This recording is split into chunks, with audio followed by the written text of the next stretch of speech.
Hello everybody, I'm Gwen Campbell-Mindes. Welcome to Gwen's Bookish Ramblings. So we're back to Mercedes Lackey because, yeah, I'm gonna have to be coming back to her a lot over time because I've read a lot of her books. So, things have to be looked at. So this is the first book in the Collegium Chronicles, which, breaking with her previous tradition, Mercedes Lackey actually made this into a set of 5, quintology? Um, anyways, so the Collegium Chronicles also have somewhat different cover art than her books normally have, which makes for a change. The Collegium Chronicles are set in a time not too far after Vaniel.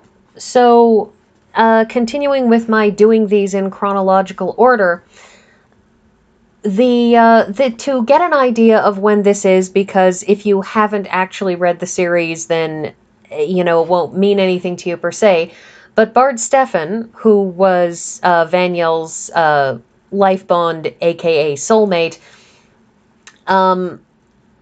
in this book, one of the characters, who is really just a tertiary background, comes wandering past the camera. One's character, he says that his mentor was personally mentored by Bard Stefan, that Bard Stefan was alive recently enough to have been, in theory, somebody's, say, grandfather or great-grandfather, that Bard Stefan is somebody who sort of exists almost within living memory. So it's relatively close to Vaniel's time in a lot of way, but this book, as I step into my usual, remember, I spoil everything because I'm just not going to worry about spoilers. One of the most interesting things about this book is that this is in the years after Vaniel vanished, and yet they've already forgotten magic. It's one of the things that becomes clear in later books.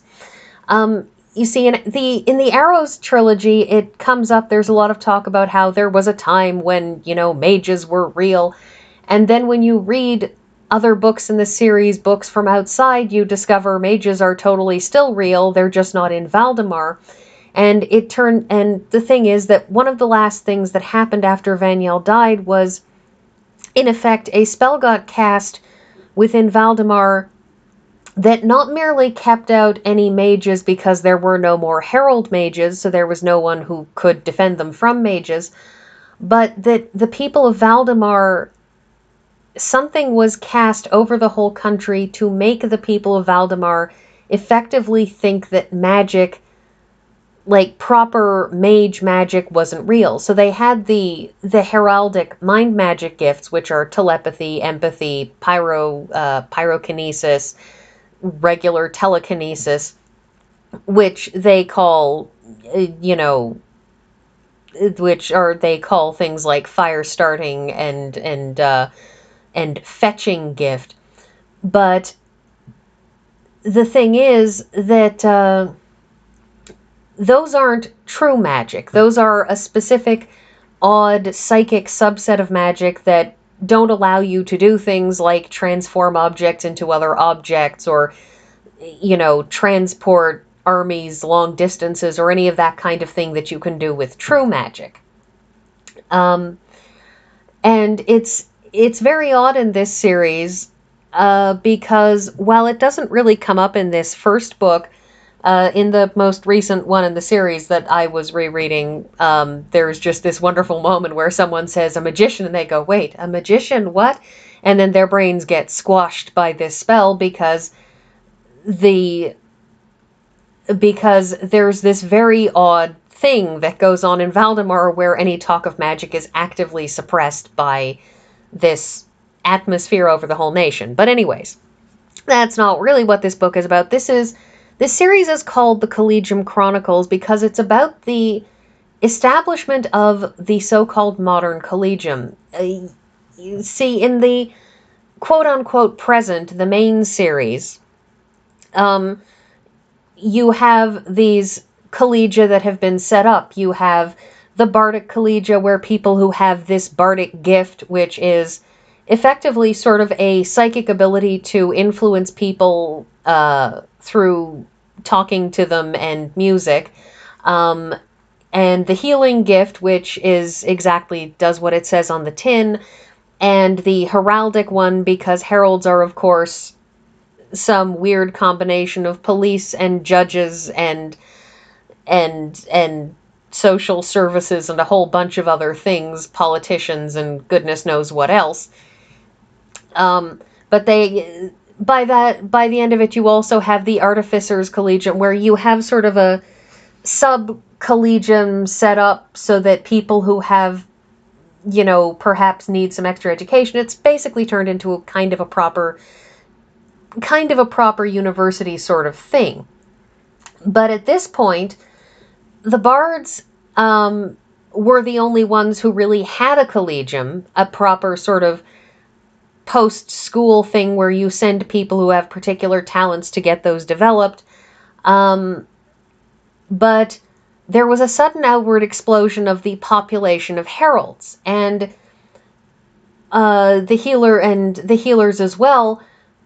The healers wanted to centralize, and the heralds discovered that suddenly they had too many trainees, because the old system had been that the herald who found a trainee or was best suited to a particular trainee, in theory, would be handed a trainee, and they would basically apprentice them, and it was just an apprenticeship system. But they started winding up with too many trainees and not enough heralds to apprentice them, and so somebody said, look, we also have the problem of too many heralds are starting to come in who are basically functionally illiterate, and a herald needs to be literate, so why don't we just make a school where they get taught all of the book stuff that they should need to learn, and then just give them a 1-year apprenticeship, because there's a whole bunch of book stuff that a herald is going to need to know. And so this series is, to an extent, in some ways, about the initial birthing pangs of that.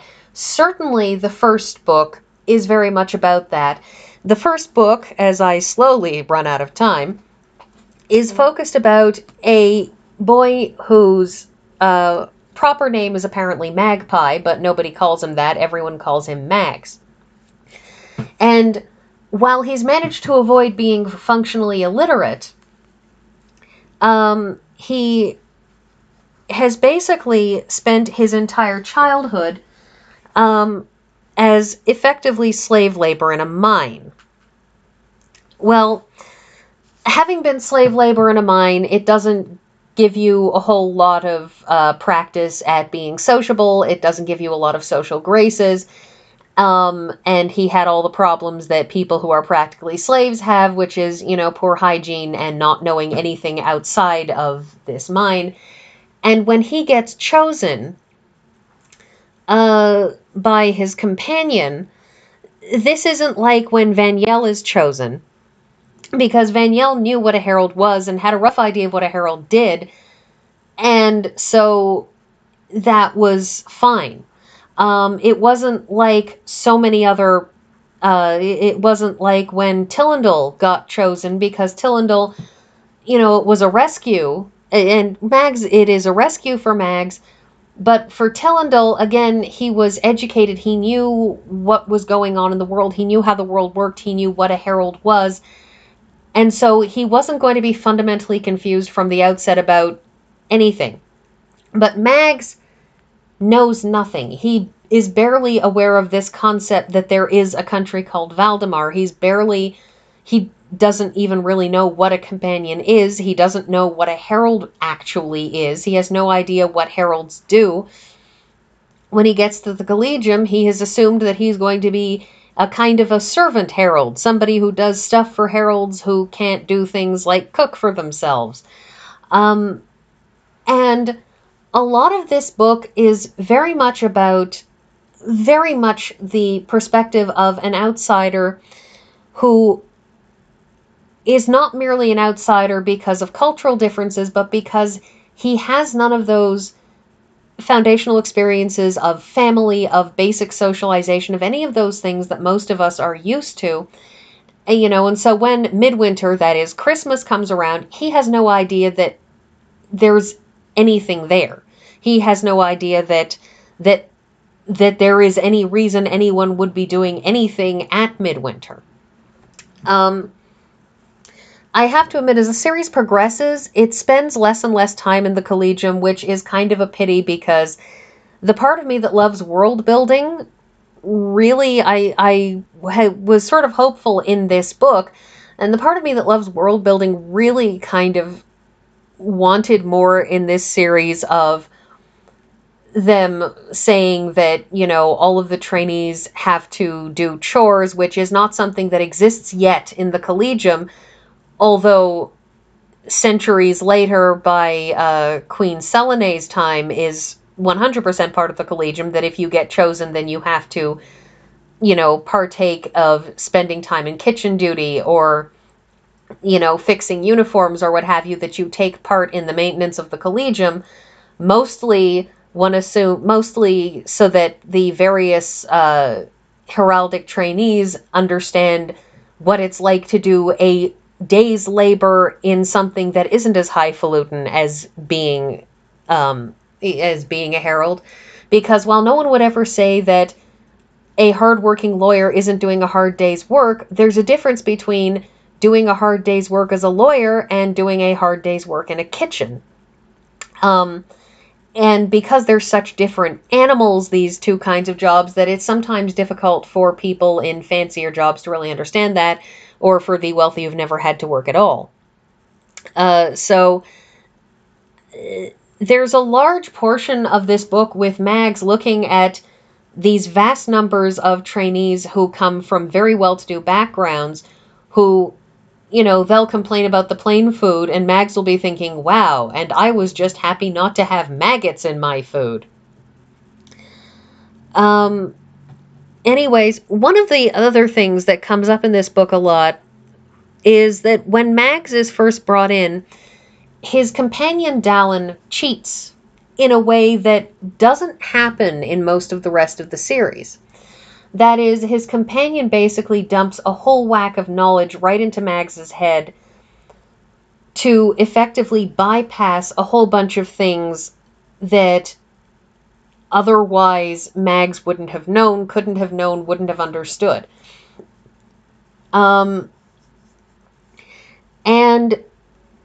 it's something that doesn't come up. I mean, it was obvious by implication in various other sections of the series that a companion could do this, but this is the only time, I think, as far as I can recall in the series, that you see a companion doing that much of a cheat.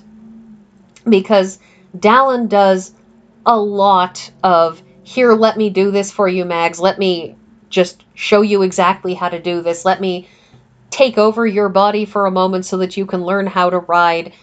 A whole bunch of things like that Dallin does that make it very, very interesting. And I'm not really talking about the plot because it's a fairly standard, he is the last best hope because, he's special and stuff. It's the usual sort of thing you'd expect.